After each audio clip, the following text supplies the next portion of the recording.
de 8h.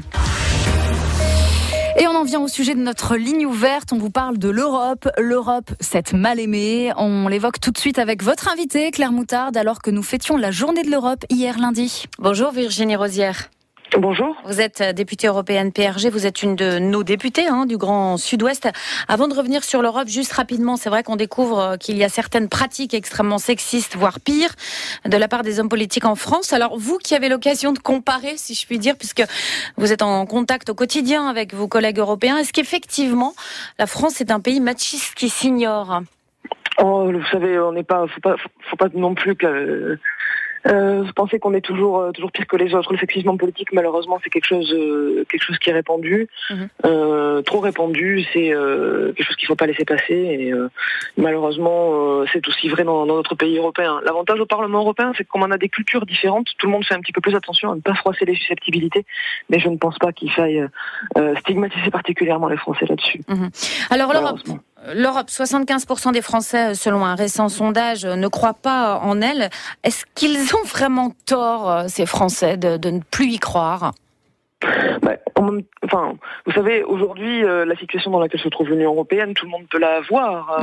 Elle est préoccupante. Ce serait se voiler la face que de ne pas le reconnaître, que ce soit avec la possibilité de la sortie de la Grande-Bretagne ou dans le même temps la crise humanitaire avec des centaines de milliers de personnes qui cherchent un peu de sécurité et de dignité. Et aujourd'hui, l'Union européenne a des difficultés à faire face à cette situation particulièrement difficile. Mais je suis persuadée, moi, que c'est l'Union européenne qui peut apporter les réponses. Parce qu'on voit bien qu'aujourd'hui, en fait, si l'Union européenne a des difficultés, ça n'est pas tant du fait des décisions de la Commission européenne, mais parce que ce sont les chefs d'État et de gouvernement, les États membres, qui refusent de rentrer dans une logique de solidarité et de partage de la responsabilité. Et donc c'est bien la fragmentation et le retour vers un isolement des États les uns par rapport aux autres qui met l'Europe en difficulté. Si je vous entends bien, Virginie Rosière, il faudrait aller vers plus d'Europe et pas moins, et chacun dans son pays recule, quoi, finalement. Concrètement, à quoi elle nous sert, cette Europe ? Nous, Héroltais, par exemple. Vous savez, on parle très souvent des financements européens, et c'est bien une réalité, que ce soit pour le financement, par exemple, de la ligne à grande vitesse, pour la réhabilitation du Lido entre les étangs et la plage, pour également le soutien à tous les dispositifs d'insertion.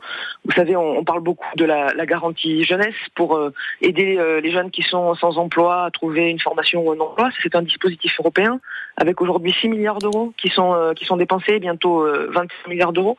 Et puis l'Union européenne, vous savez, hier après-midi, pour la fête de l'Europe, j'étais avec des lycéens.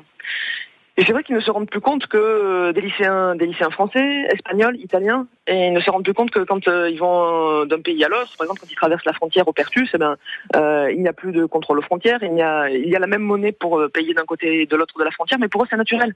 Ils imaginent que ça a toujours été comme ça, ils ne savent pas ils n'ont pas conscience que c'est une réalisation européenne relativement récente et une avancée qui si l'Europe disparaît, pourrait être remise en cause. Donc il faut plus de pédagogie, c'est ça, c'est vous qui êtes en cause là, les hommes politiques, les hommes et les femmes politiques. Il faut peut-être mieux l'expliquer, cette Europe, parce que souvent on dit les choses qui vont mal, ça vient de l'Europe, et quand ça va bien, finalement, ça vient des politiques nationaux. Les politiques ont une responsabilité. Alors les députés européens sont des grands défenseurs de l'Union européenne. Et, oui, mais on vous entend pas beaucoup. Et parce que c'est pas toujours évident d'avoir une tribune pour parler d'Europe. Et je vous remercie de m'avoir invité ce matin. C'est vrai qu'on n'a pas toujours non plus l'espace et l'occasion d'expliquer l'Union européenne. Et puis c'est bien d'expliquer ce que l'Union européenne a fait, mais il faut aussi qu'on explique ce qu'elle doit devenir et redonner du sens au projet européen, justement autour de la question de la solidarité.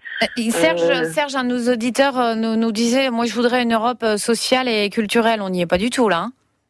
On avance pas assez vite. Je sais que c'est une attente très forte. La question de l'Europe sociale, de la disparité sociale, aussi la question de la concurrence fiscale entre États. Aujourd'hui, on voit bien que l'Union européenne, elle n'est pas assez aboutie. Et elle souffre en fait de son inachèvement, de ce qu'elle n'est pas aller assez loin. Et donc nous, au Parlement européen, nous demandons une harmonisation sociale. La Commission européenne nous a entendus. On a sur la table des propositions pour lutter contre la concurrence sociale entre États. Et puis de la même façon, on travaille on a enfin des propositions pour la transparence en matière de fiscalité pour que les multinationales payent enfin les mêmes impôts que les PME en Europe, ce qui sera déjà un levier d'harmonisation et de constitution. Mais au-delà de ça, on a aussi besoin d'un projet européen pour expliquer, remettre au cœur du projet européen le fait qu'on a un destin commun entre les pays d'Europe. Et donc revenir à l'histoire et finalement au début de la création de cette Union européenne. Merci beaucoup Virginie Rozière d'avoir été notre invitée ce matin, députée européenne, notre députée, une de nos députées du Grand Sud-Ouest. Merci d'avoir été notre invitée en direct de Strasbourg, évidemment, du Parlement européen. Bonne journée à vous.